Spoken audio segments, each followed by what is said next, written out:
Jonathan Harker's journal continued. When I found that I was a prisoner, a sort of wild feeling came over me. I rushed up and down the stairs, trying every door and peering out of every window I could find, but after a little the conviction of my helplessness overpowered all other feelings. When I look back, after a few hours, I think I must have been mad for the time, for I behaved much as a rat does in a trap.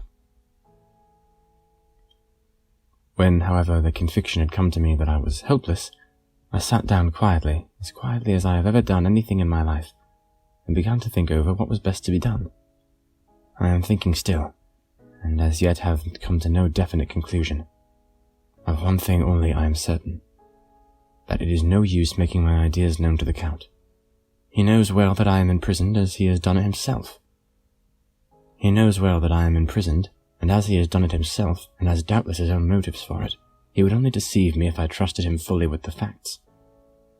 So far as I can see, my only plan will be to keep my knowledge and my fears to myself, and my eyes open.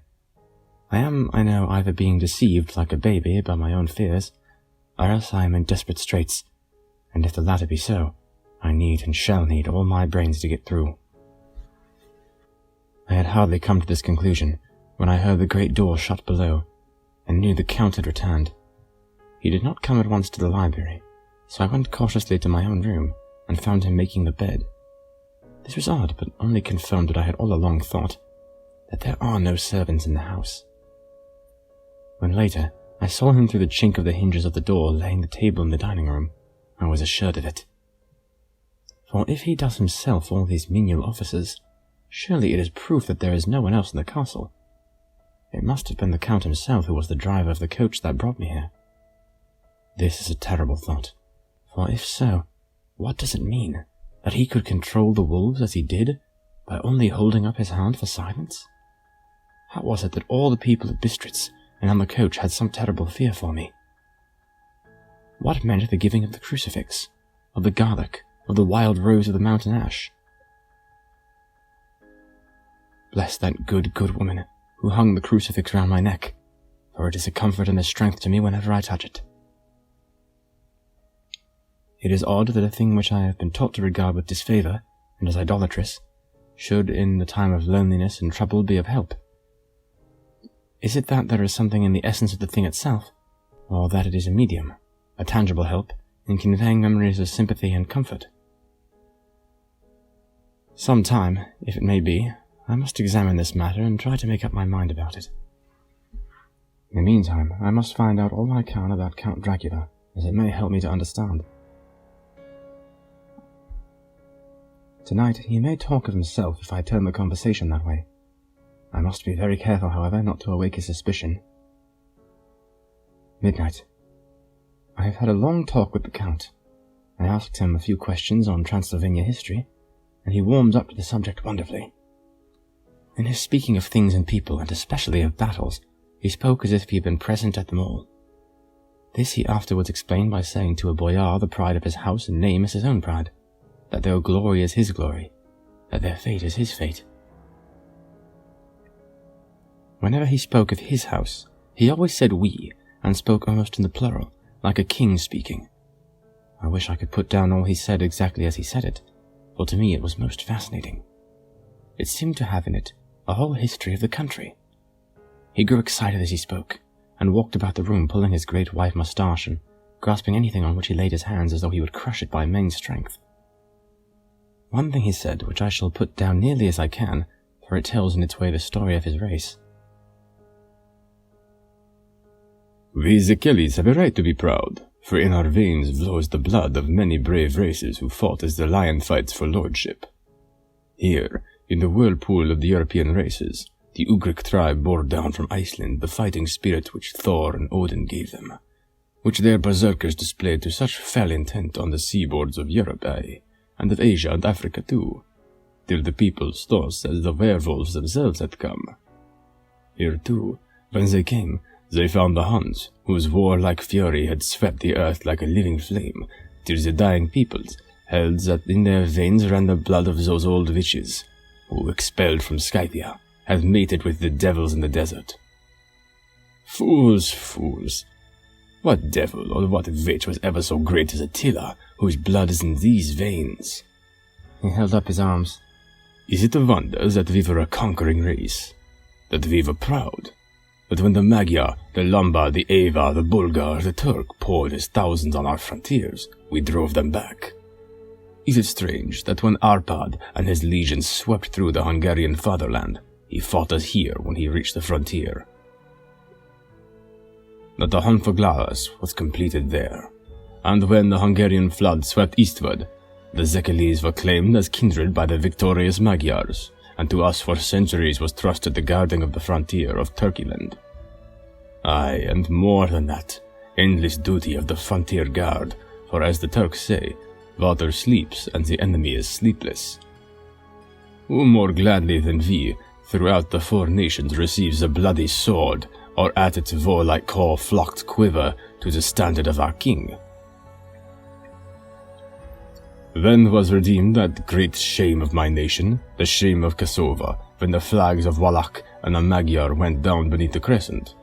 Who was it but one of my own race, who as voivode crossed the Danube and beat the Turk on his own ground? This was a Dracula indeed. Or was it that his own unworthy brother, when he had fallen, sold his people to the Turk, and brought the shame of slavery on them? Was it not this Dracula indeed who inspired that other of his race, who in a later age again and again brought his forces over the great river into Turkeyland? Who, when he was beaten back, came again and again, though he had to come alone from the bloody field where his troops were being slaughtered, since he knew that he alone could ultimately triumph? They said that he thought only of himself. Bah! What good are peasants without a leader? Where ends the war without a brain and heart to conduct it? Again, when after the Battle of Mohacs we threw off the Hungarian yoke, we of the Dracula blood were amongst their leaders, for our spirit would not brook that we were not free. Ah, young sir, the Zekelis and the Draculas, their heart's blood, their brains, and their swords can boast a record that mushroom growths like Habsburgs and the Romanovs can never reach. The warlike days are over. Blood is too precious a thing in these days of dishonorable peace.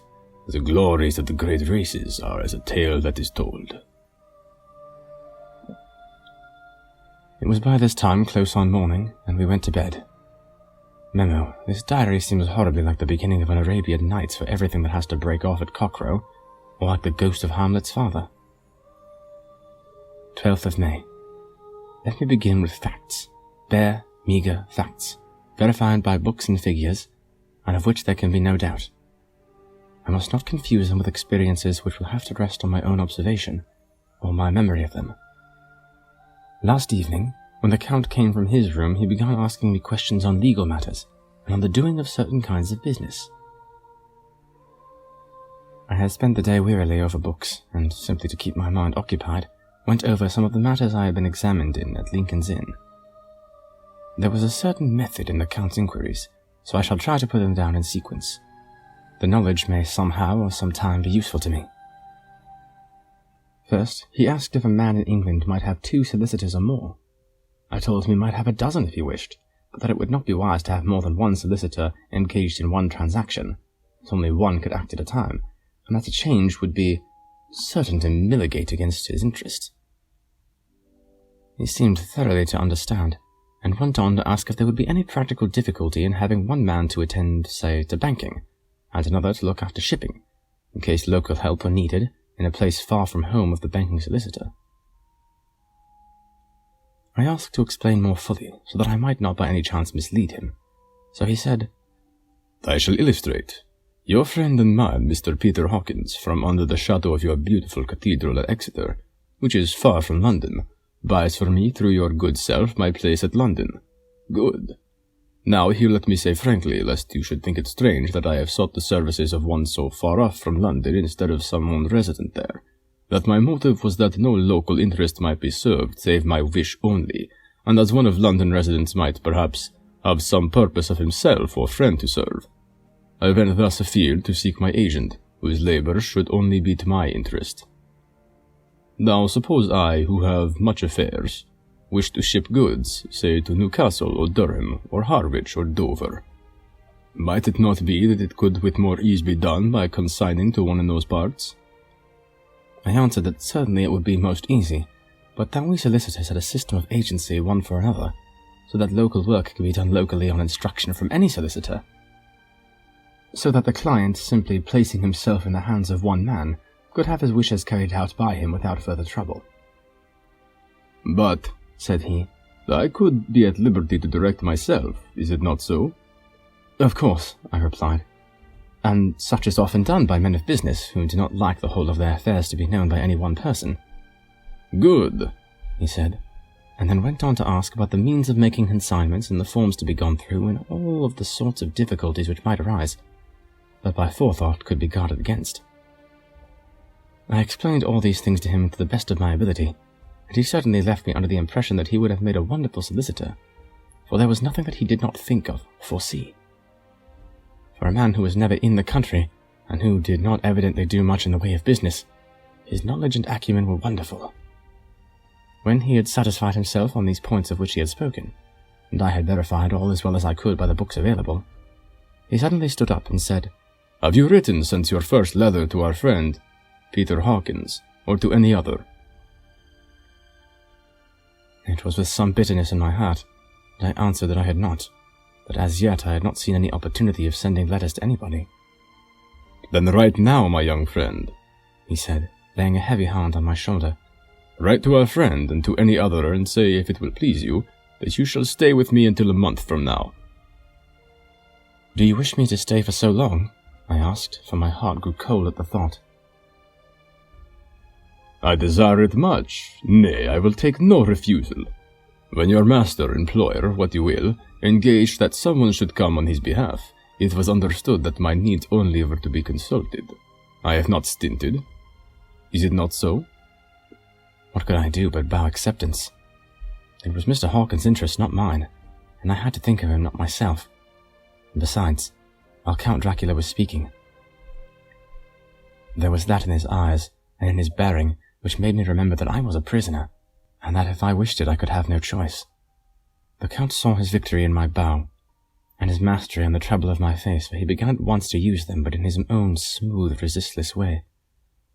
I pray you, my good young friend, that you will not discourse of things other than business in your letters. It will doubtless please your friends to know that you are well, and that you look forward to getting home to them. Is it not so? As he spoke, he handed me 3 sheets of notepaper and 3 envelopes.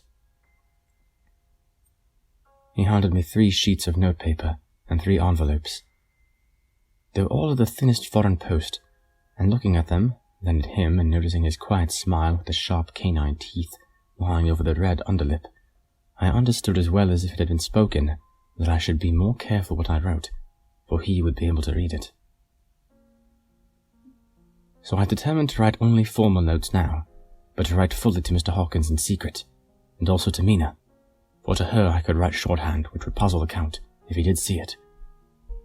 When I had written my 2 letters, I sat quiet, reading a book, whilst the Count wrote several notes, referring as he wrote them to some books on his table. Then he took up my 2 and placed them with his own, and put by his writing materials, after which the instant the door had closed behind him, I leaned over and looked at the letters, which were face down on the table. I felt no compunction in doing so, for under the circumstances I felt that I should protect myself in every way I could. One of the letters was directed to Samuel F. Billington, No. 7, The Crescent, Whitby. Another to Herr Leutner, Varna. The third was to Coutts & Co., London.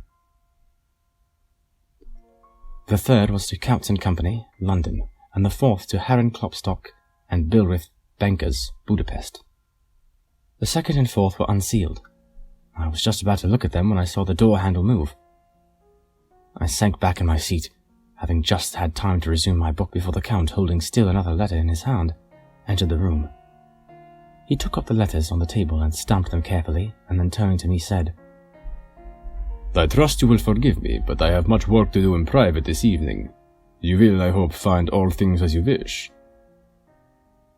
At the door he turned, and after a moment's pause said, Let me advise you, dear young friend. Nay, let me warn you with all seriousness. that should you leave these rooms, you will not by any chance go to sleep in any other part of the castle. It is old and has many memories, and there are bad dreams for those who sleep unwisely. Be warned, should sleep now or ever overcome you, or be like to do, then haste to your own chambers, or to these rooms, for your rest will then be safe. But if you not be careful in this respect, then—" He finished his speech in a gruesome way, for he motioned with his hands as if he were washing them. I quite understood. My only doubt was as to whether any dream could be more terrible than the unnatural, horrible net of gloom and mystery which seemed closing around me. Later, I endorsed the last words written, but this time there is no doubt in question. I shall not fear to sleep in any place where he is not. I have placed the crucifix over the head of my bed. I imagine that my rest is thus freer from dreams, and that it shall remain. When he left me, I went to my room. After a little while, not hearing any sound, I came out and went up the stone stair to where I could look out towards the south. There was some sense of freedom in the vast expanse, inaccessible though it was to me, as compared with the narrow darkness of the courtyard. Looking out on this, I felt that I was indeed in prison, but I seemed to want a breath of fresh air, though it were of the night. I am beginning to feel this nocturnal existence tell on me. It is destroying my nerve. I start at my own shadow, and am full of all sorts of horrible imaginings. God knows there is a ground for my terrible fear in this accursed place. I looked out over the beautiful expanse, bathed in the soft yellow moonlight till it was almost as light as day. In the soft light, the distant hills became melted, and the shadows in the valleys and gorges of velvety blackness. The mere beauty seemed to cheer me. There was peace and comfort in every breath I drew. As I leaned from the window, my eye caught something moving a story below me, and somewhat to my left, where I imagined from the order of the rooms that the windows of the Count's own room would look out. The window at which I stood was tall and deep, stone-mullioned, and though weather-worn, was still complete, but it was evidently many a day since the case had been there. I drew back behind the stonework and looked carefully out. What I saw was the Count's head coming out from the window. I did not see the face, but I knew the man by neck and the movement of his back and arms. In any case, I could not mistake the hands, which I had had so many opportunities of studying. I was at first interested and somewhat amused, for it is wonderful how small a matter will interest and amuse a man when he is prisoner. But my very feelings changed to repulsion and terror. I saw the whole man slowly emerge from the window and begin to crawl down the castle wall over the dreadful abyss, face down, with his cloak spreading out around him like great wings. At first I could not believe my eyes. I thought it was some trick of the moonlight, some weird effect of shadow, but I kept looking and it could be no delusion. I saw the fingers and toes grasp at the corners of the stones, worn clear of the mortar by the stress of years, and by thus using every projection and inequality moved downwards with considerable speed, just as a lizard moves along a wall. What manner of man is this? Or what manner of creature? Is it in the semblance of a man? I feel the dread of this horrible place overpowering me. I am in fear, in awful fear, and there is no escape for me. I am encompassed about with terrors that I dare not think of.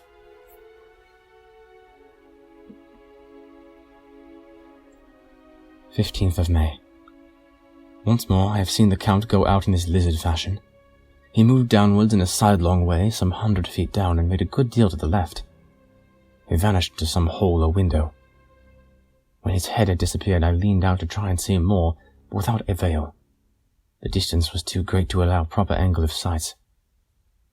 I knew he had left the castle now, and thought to use the opportunity to explore more than I dared to as yet.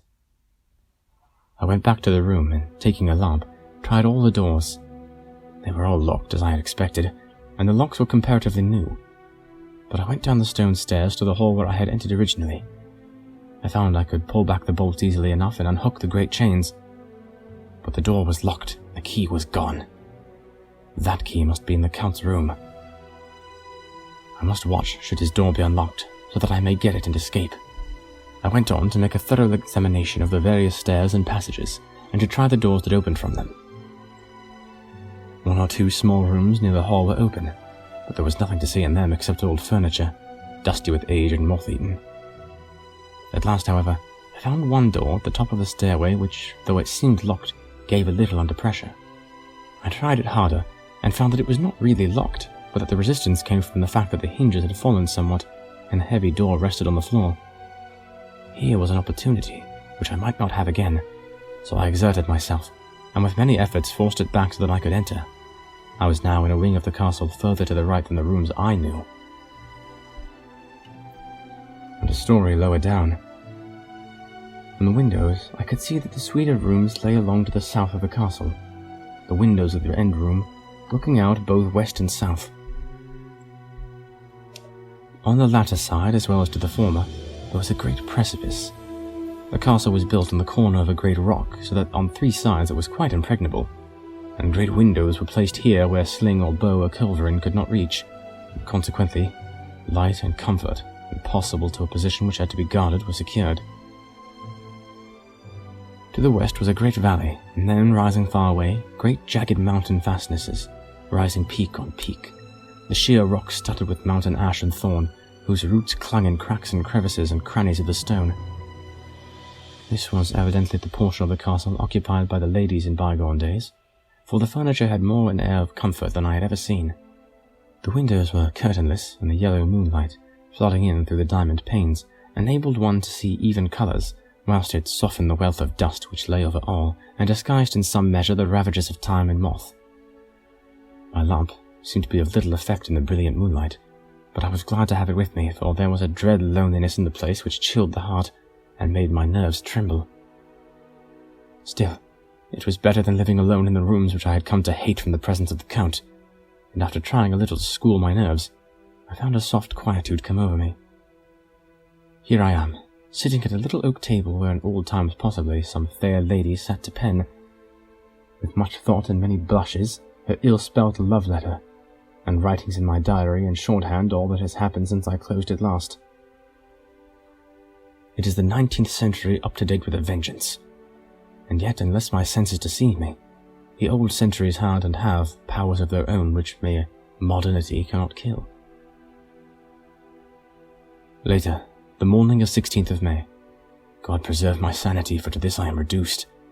Safety and the assurance of safety are things of the past. Whilst I live on here, there is but one thing to hope for, that I may not go mad, if indeed I be not mad already. If I be sane, then surely it is maddening to think that all the foul things that lurk in this hateful place the Count is the least dreadful to me, that to him alone I can look for safety, even though this be only whilst I can serve his purpose. Great God, merciful God, let me be calm, for out of that way lies madness indeed. I begin to get new lights on certain things which have puzzled me. Up to now, I never quite knew what Shakespeare meant when he made Hamlet say, "My tablets, quick, my tablets, 'tis meet that I put it down," etc. For now, feeling as though my own brain were unhinged, or as if the shock had come which must end in its undoing, I turned to my diary for repose. The habit of entering accurately must help to soothe me. The Count's mysterious warning had frightened me at the time. It frightens me more not when I think of it, for in the future he has a fearful hold upon me, and I shall fear to doubt what he may say. When I had written in my diary, and had fortunately replaced the book and pen in my pocket, I felt sleepy. The Count's warning came into my mind, but I took pleasure in disobeying it. The sense of sleep was upon me, and with it the obstinacy which sleep brings as outrider. The soft moonlight soothed, and the wide expanse without gave a sense of freedom which refreshed me. I determined not to return tonight to the gloom-haunted rooms, but to sleep here, where of old ladies had sat and sung and lived sweet lives, whilst their gentle breasts were sad for their menfolk away in the mists of remorseless wars. I drew a great couch out of its place near the corner, so that as I lay, I could look at the lovely view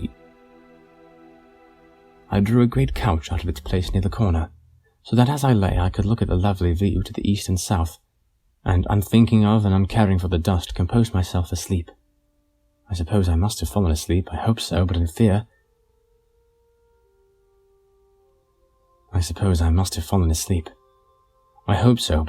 for all that follows was startlingly real, so real that now sitting here in the broad full sunlight of the morning, I cannot in the least believe that it was all sleep. I was not alone. The room was the same, unchanged in any way since I came into it. I could see along the floor, in the brilliant moonlight, My own footsteps marked where I had disturbed the long accumulation of dust.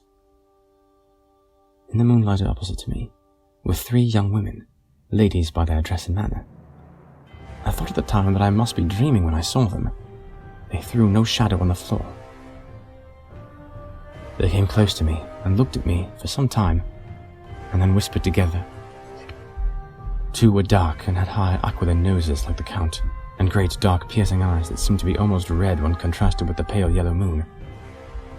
The other was fair as can be, with great masses of golden hair and eyes like pale sapphires. I seemed somehow to know her face, and to know it in connection with some dreamy fear, but I could not recollect at the moment how or where. All 3 had brilliant white teeth that shone like pearls against the ruby of their voluptuous lips. There was something about them that made me uneasy, some longing and at the same time some deadly fear. I felt in my heart a wicked burning desire that they would kiss me with those red lips. It is not good to note this down, lest some day it should meet Mina's eyes and cause her pain, but it is the truth. They whispered together, and then they all 3 laughed, such a silvery, musical laugh, but as hard as though the sound never could have come through the softness of human lips. It was like the intolerable tingling sweetness of water glasses when played on by the cunning hand. The fair girl shook her head coquettishly, and the other 2 urged her on. One said, "Go on, you are first and we shall follow. Yours is the right to begin." The other added, "He is young and strong. There are kisses for us all." I lay quiet, looking out from under my eyelashes in an agony of delightful anticipation. The fair girl advanced and bent over me till I could feel the movement of her breath upon me. Sweet it was in one sense, honey-sweet, and sent the same tingling through the nerves as her voice, but with a bitter underlying the sweet, a bitter offensiveness as one smells in blood.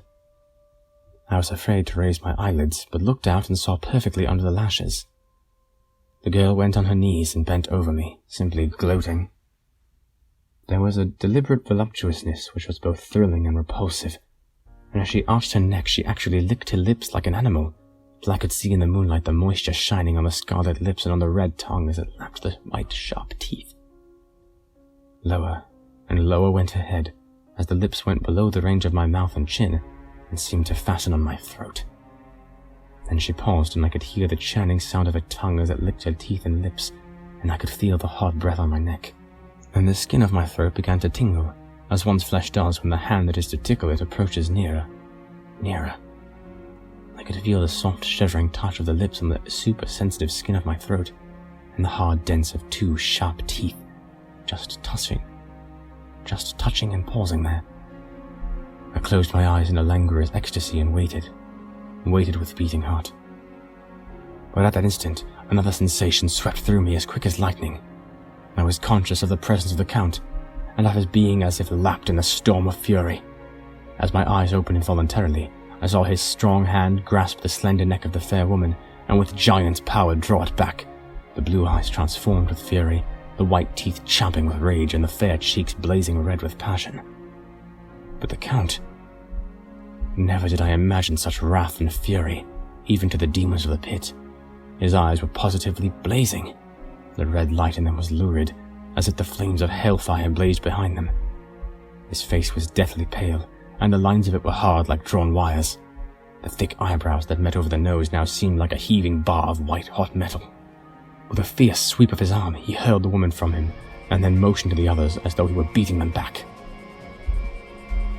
It was the same imperious gesture that I had seen used to the wolves, in a voice which, though low and almost in a whisper, seemed to cut through the air, and then ring in the room. He said, "How dare you touch him, any of you? How dare you cast eyes on him when I have forbidden it? Back, I tell you all. This man belongs to me. Beware how you meddle with him, or you'll have to deal with me." The fair girl, with a laugh of ribald coquetry, turned to answer him. "You yourself never loved. You never love."